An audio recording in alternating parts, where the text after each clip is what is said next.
ओम नमः शिवाय। आज भारतीय संस्कृतीमध्ये अतिशय पवित्र अशा महिन्याला सुरुवात झालेली आहे।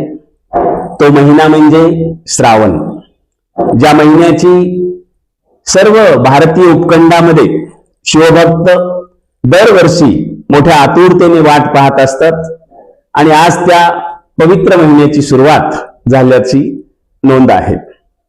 खरं तर श्रावण महिना याविषयी बऱ्याचशा गोष्टी आपल्याला बोलता येतील, परंतु या पूर्ण महिन्यामध्ये संपूर्ण भारत खंडामध्ये जे भक्तिमय वातावरण असतं ते बाकीच्या कुठल्याही 11 महिन्यामध्ये नसतं।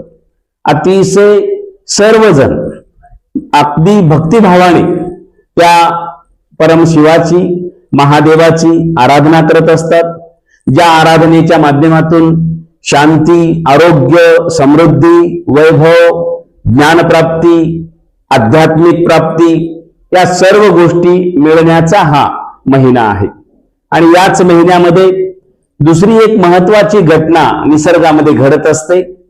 मला निश्चित सांगायला आनंद वाटतो की भारतातील प्रत्येक सण, उत्सव, महिना, खास करून मराठी महिना हा भारताच्या मूळ संस्कृतीला धरून आहे। निसर्गामध्ये होणारे बदल त्या महिन्यातून सांगितले जातात, समाजशास्त्रामध्ये होणारे बदल त्या महिन्यातून पुढे येतात, अर्थशास्त्रामध्ये घडणाऱ्या घटना त्या विविध सणातून, उत्सवातून, महिन्यातून समोर येत असतात।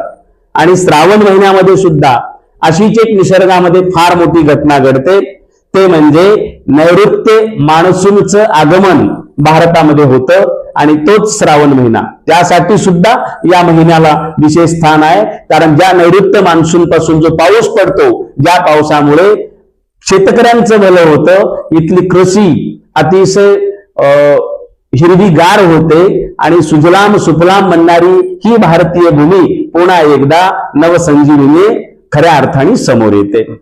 त्यासोबतच या महिन्यामध्ये अनेक सणांची रेलचेल असते।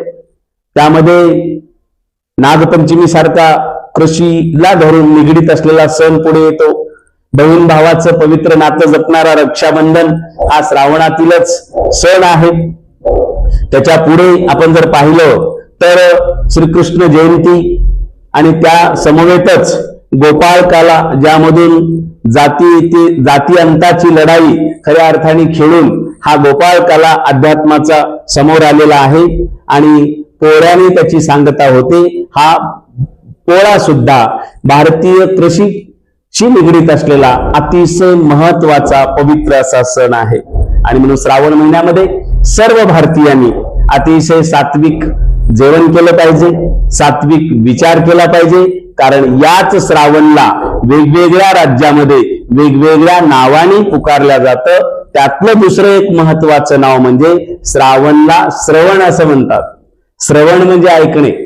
आणि एक धारणा अशी आहे भारतीय हिंदू लोकांची की या महिन्यामध्ये आपण महिनाभर जर शिवाची स्तुती ऐकली किंवा आध्यात्मिक कीर्तने, प्रवचने आपण जर ऐकले तर निश्चितच आपल्याला जे पाहिजे ते मिळू शकतं, अशी दृढ धारणा, असा एक श्रद्धामय विश्वास भारतीय लोकांचा आहे।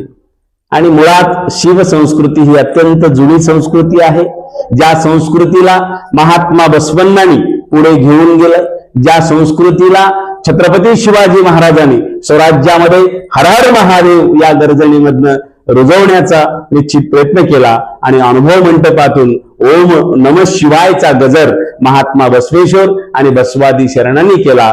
बसवादी शरणासोबतच महाराष्ट्रीयन संतांनी आणि भारतातील तमाम सतपुरुषांनी, साधू संतांनी महादेवाचा आणि त्या शिवनामाचा गजर केलेला आहे। म्हणून आपण सुद्धा सर्वजण हा श्रावण महिना अत्यंत भक्तिभावाने, श्रद्धेने घालत असताना या महिन्यामध्ये उपवास धरला पाहिजे, पण तो उपवास शरीराला पीडा न देण्यासाठी तो धरला पाहिजे। मनाची शुद्धी होण्यासाठी, अंतरंग शुद्धी आणि बहिरंग शुद्धी होण्यासाठी श्रावण महिना अतिशय महत्वाचा आहे।